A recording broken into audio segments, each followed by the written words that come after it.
there, or should that be hola? It's Simon from simonwoods.com here, and today I've got 4 Argentinian Malbecs. Now, if you've never tried Argentinian Malbec, I recommend stopping this video now, going and getting a bottle from your local shop, and just any of them, because it's one of those things, almost like Australian Shiraz was in the probably mid-90s. It's gone a bit wobbly since then, but you can almost get it off the shelf regardless of the producer's name on the label, and it's going to give you quite a lot of bang for your buck. I've got 4 wines, as I say. They're going up. We're starting at the lowest altitude, the lowest price, the lowest alcohol, and we're building up as we go through each 4. So the first one, from Argento. Argento's a company that's part owned by the Catena family, one of Argentina's top producers, and also part owned by UK company Bibendum. This is their 2009 Malbec, so it should be really young, crunchy stuff. 13.5% alcohol. How is it? Well, first thing I smell, lovely, juicy, ripe, fresh, bouncy berries. It's you almost don't have to put your nose near the glass. It just woofs out of the glass at you.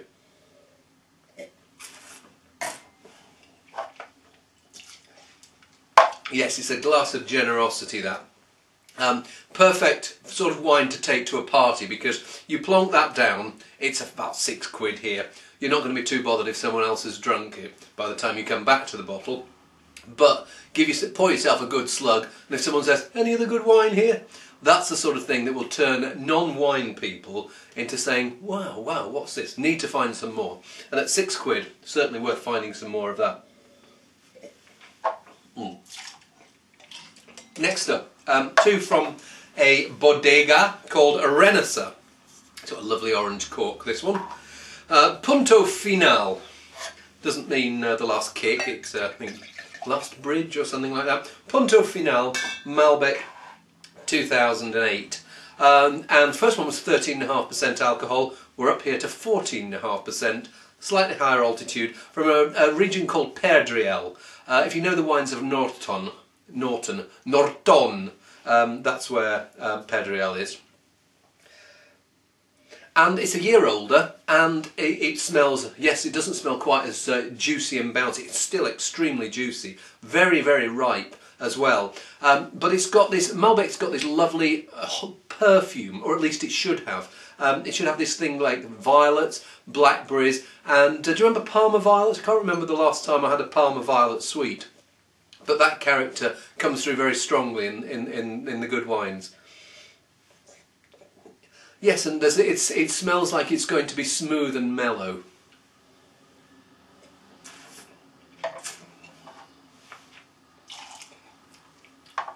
And it is that, but it's also got quite rich tannins. It's got, you know that you're not just drinking bimbo fruit juice here.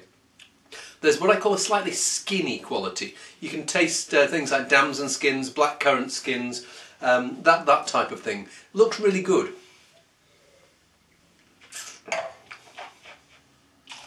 And I think that's about £9. I think that's a terrific buy at £9. Very lovely and juicy. What are we on next? The Punto Final Reserva. It says these vineyards are 50 years old.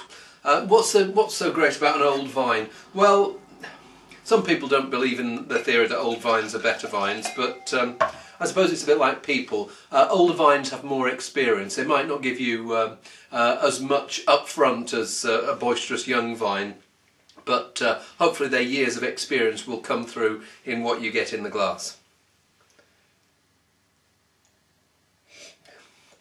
And yeah, again, this is 2 years older than the one before, so you're getting, instead of those fresh berry fruits, they're just starting to get into those cooked fruit edges. Not jammy, there's still that freshness, but it's a very ripe freshness. It's there are some wines that you have that verge on the overripe, and you put your nose in and all you can feel is that jammy edge, and jammy for me is a no-no.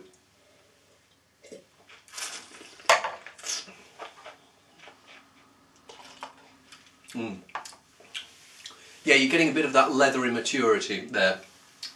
And this Yeah, leathery, smoky edges, grilled meat. I mean, if you've never been to an Argentina, I'd love to see one day a big barbecue competition between the Argentinians with their what they call asados, the Australians with their barbecue, and the South Africans with their braai, because I think it would be a complete carny fest, if such a word exists. And each of them has got the wines to go with it. Malbec and meat is one of the things that the Argentinians are plugging at the moment. But this has got almost like a grilled, herby meat character to it, which is really nice. I mean, it's not a subtle wine, but it's got a really lovely, hearty, warm, welcoming flavour.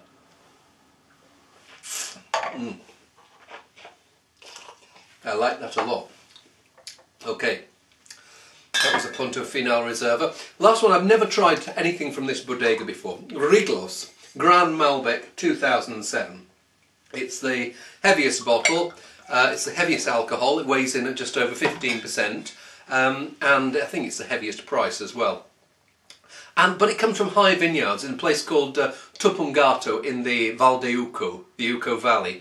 And it's one of those places where higher altitude means that you get cooler nights. Yes, there's probably lots and lots of sunlight in the wine growing bits of Argentina, but the cooler nights means that the grapes hopefully retain some freshness. Whether it needs to get up to 15% alcohol, I'll have a see. And it feels like a much more ambitious, what I call it, slightly international wine. It's got very ripe fruit. It's got quite prominent new oak flavours, aromas. Probably got the flavours as well. Let's have a do.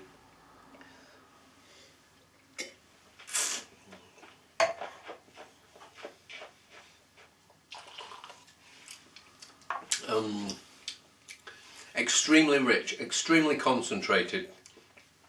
Very powerful, but I'm not sure about it. What I find that I miss that maybe the other two have got is that Malbec perfume. It's got, so yeah, you can tell that there's some character of the soil coming through. There's like this earthy mineral character. But I miss that that perfume. I miss that that freshness of fruit that there was in the previous two. It's such a young wine. I mean, I don't know how long it's been in. Just have to see if it says how long it's been in oak. 20 months in oak, and it's only 2007, so it's been out of oak maybe, oh golly, probably since January this year, and we're in November now, so it's still got quite a lot of calming down to do. But if anything, I find it one of those wines that is just a bit over the top. Very rich, very concentrated, but for me, I prefer actually the subtlety, the more subtle edge of the Renacer, and they're not subtle wines, but they are compared with this.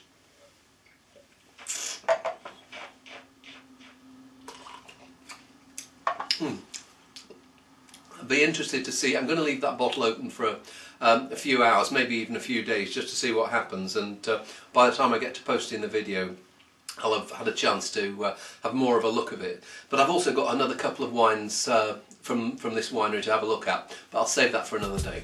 See you soon.